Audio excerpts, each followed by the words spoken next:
Assalamualaikum warahmatullahi wabarakatuh. Alhamdulillahirrabbilalamin. Assalatu wassalamu ala asrofil anbiya'i wal mursalin wa ala alihi wa sahbihi ajmain amma ba'du. Selamat pagi. Baik, sebelum kita memulai pelajaran pada pagi hari ini, alangkah baiknya kita mengucapkan lafaz Bismillahirrahmanirrahim. Bismillahirrahmanirrahim. Baik, minggu kemarin kita sudah belajar tentang surat Al-Adiyat, dan hari ini kita akan belajar tentang surat Al-Kautsar. Nah, mungkin di sini anak-anak ibu ada yang sudah hafal surat Al-Kautsar ini, dan ada juga yang belum hafal, dan mungkin ada juga yang cuma hafal setengah. Nah, sebelum kita masuk ke isi kandungan surat Al-Kautsar, nah langkah baiknya kita baca bersama-sama dahulu surat Al-Kautsar ini. Yuk. Bismillahirrahmanirrahim. Inna a'toinakal kautsar fasalli lirabbika wanhar. Inna syani'aka huwal abtar. Nah, setelah kita membaca surat Al-Kautsar bersama-sama, selanjutnya Ibu akan menjelaskan arti dari surat Al-Kautsar. Nah, ayat pertama artinya, sungguh kami telah memberimu Muhammad nikmat yang banyak. Nah, Allah itu sudah memberikan banyak sekali hadiah dan kebaikan kepada Nabi Muhammad SAW. Allah itu sangat sayang kepada Nabi Muhammad.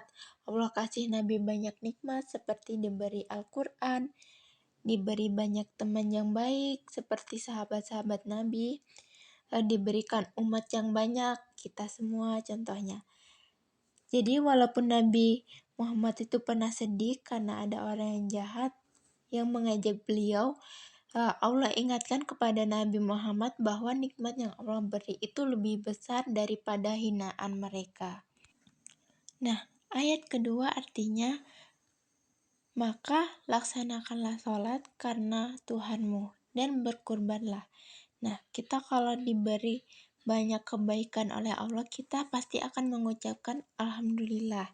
Nah, tapi tidak hanya Alhamdulillah saja, kita harus berterima kasih kepada Allah dengan sholat dan berkurban. Nah, jadi kita tuh harus menunjukkan rasa syukur kita bukan hanya dengan kata-kata, tapi juga dengan ibadah. Nah, ayat ketiga yaitu artinya, sungguh orang-orang yang membencimu dialah yang terputus dari rahmat Allah. Nah, jadi ya sebenarnya orang-orang yang membenci Nabi Muhammad itu rugi karena tidak mendapatkan rahmat dari Allah Subhanahu wa taala.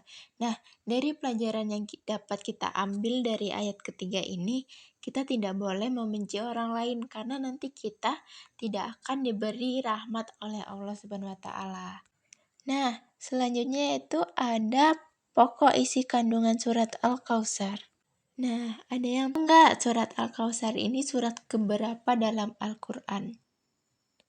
Jadi, surat Al-Kautsar adalah surat ke-108 dalam Al-Quran. Surat ini sangat pendek, hanya terdiri dari 3 ayat. Tapi walaupun pendek, surat ini punya makna yang sangat dalam dan indah. Nah, surat Al-Kautsar ini termasuk ke dalam surat Makkiyah, karena surat ini diturunkan kepada Nabi Muhammad SAW di kota Mekah.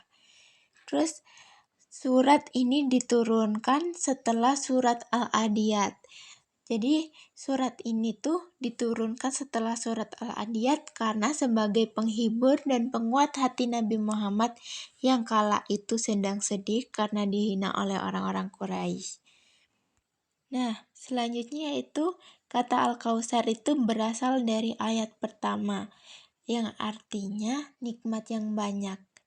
Ada juga ulama yang menjelaskan bahwa Al-Kautsar adalah nama telaga atau kolam di surga yang istimewa dan hanya dimiliki oleh Nabi Muhammad SAW. Nah, Surat Al-Kautsar ini juga mengingatkan kepada kita tentang peristiwa awal mulanya perintah berkurban kepada Nabi Ibrahim alaihissalam untuk menguji keteguhan imannya. Jadi ya anak-anak, pada suatu hari Nabi Ibrahim itu bermimpi, tapi bukan mimpi biasa, melainkan wahyu dari Allah SWT. Nah, dalam mimpi itu Allah menyuruh Nabi Ibrahim untuk menyembelih anaknya, yaitu Nabi Ismail. Nah, bayangkan ya anak-anak, Nabi Ibrahim itu sayang banget kepada Nabi Ismail. Ismail adalah anak yang sudah lama dinantikan, tapi karena itu perintah Allah, Nabi Ibrahim tidak membantah.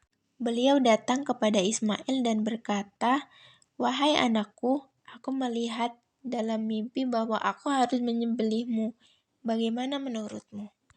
Ismail menjawab dengan tenang, "Wahai ayahku, lakukanlah apa yang diperintahkan oleh Allah.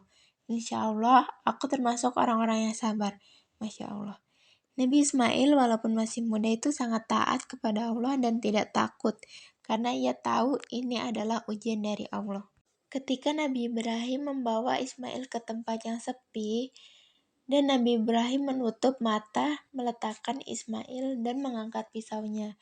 Tapi ketika hendak menyembelih, Allah berkata, "Cukup." Ternyata Ismail tidak jadi disembelih, karena Allah mengganti Nabi Ismail dengan seekor domba. Allah hanya ingin menguji keimanan dan keikhlasan dari Nabi Ibrahim dan Nabi Ismail. Nah, peristiwa inilah yang menjadi asal mulanya ibadah kurban yang kita lakukan setiap Idul Adha. Jadi, saat orang Islam menyembelih kambing, sapi, atau domba di hari raya kurban, itu adalah untuk meneladani kisah Nabi Ibrahim dan Nabi Ismail. Mereka rela berkorban demi menjalankan perintah Allah. Kita pun harus rela berkorban juga, bukan hanya karena menyembelih hewan, tapi juga berkorban waktu untuk belajar dan sholat, berkorban uang untuk berbagi kepada yang membutuhkan, dan berkorban tenaga untuk membantu orang tua dan teman. Nah, jadi anak-anak, hikmah dari kisah ini tuh sangat besar, yaitu yang pertama, kita harus taat kepada Allah Subhanahu wa Ta'ala walaupun sulit. Yang kedua, kita harus rela berkorban bukan hanya saat Idul Adha, tapi juga setiap hari dalam kebaikan. Yang ketiga, kita belajar bahwa kebaikan akan dibalas dengan kebaikan, karena Nabi Ibrahim dan Nabi Ismail mendapat pahala besar dan dikenang selamanya. Nah, semoga kita bisa meneladani kisah mereka dan menjadi anak yang soleha, rajin sholat, suka membantu, dan tidak belit. Amin ya robbal alamin. Nah, mungkin cukup ya penjelasan dari Ibu. Nah, karena Ibu tahu tadi ada yang belum hafal surat Al-Kautsar. Itu cuma 3 ayat ya. Nah, itu harusnya nggak sulit ya untuk dihafal. Jadi, Ibu minta kepada anak-anak Ibu untuk menghafalkan surat Al-Kautsar. Dan minggu depan wajib disetorkan. Dan Ibu akan memasukkan itu ke dalam nilai. Nah, yang nggak hafal surat Al-Kautsar nanti tidak dapat nilai. Nah, mungkin cukup pelajaran pada hari ini. Sebelum Ibu akhiri, alangkah baiknya kita mengucapkan lafal hamdalah, alhamdulillah. Semoga materi yang telah kita pelajari pada hari ini bisa bermanfaat bagi kita semua. Ibu akhiri, wassalamualaikum warahmatullahi wabarakatuh.